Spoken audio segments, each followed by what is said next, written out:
നേവിയുടെയും പ്രാദേശിക അനുഭവ സമ്പത്തുള്ളവരുടെയും വിദഗ്ധന്മാരുടെയും സഹായത്തോടുകൂടി പുഴയുടെ ആഴങ്ങളിൽ പരിശോധന നടത്തിക്കൊണ്ടിരിക്കുകയാണ്. എന്നാൽ ഇതുവരെയും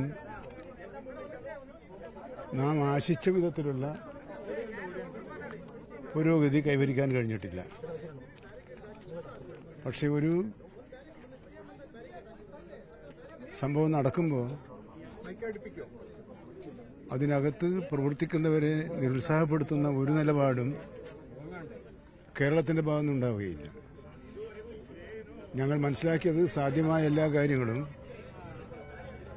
അവർ ചെയ്യുമെന്നാണ്, ചെയ്യുന്നുണ്ട് എന്നാണ്. നമ്മുടെ ഉത്കണ്ഠ അർജുനൻ എന്ന യുവാവിനെ കണ്ടെത്താനും രക്ഷപ്പെടുത്താൻ കഴിയുമെങ്കിൽ രക്ഷപ്പെടുത്താനുള്ള ശ്രമങ്ങൾ ആഗ്രഹിച്ചതുപോലെ നടക്കുന്നില്ല എന്ന ഒരു നിരാശ, സങ്കടം, ഉത്കണ്ഠ എല്ലാമുണ്ട്. പക്ഷെ ആ ഉത്കണ്ഠകൾ പ്രകടിപ്പിക്കുമ്പോഴും നമ്മൾ ആരെയെങ്കിലും കുറ്റപ്പെടുത്താനോ ആരെങ്കിലും പ്രതിക്കൂട്ടിൽ കയറ്റി അവരുടെ തലയിൽ കുറ്റം വെച്ച് കെട്ടാനോ തരത്തിലുള്ള ഒരു നിലപാടും ഞങ്ങളാരും സ്വീകരിക്കുകയില്ല. ഇതാണ് ഈ കാര്യത്തിൽ പറയാനുള്ളത്.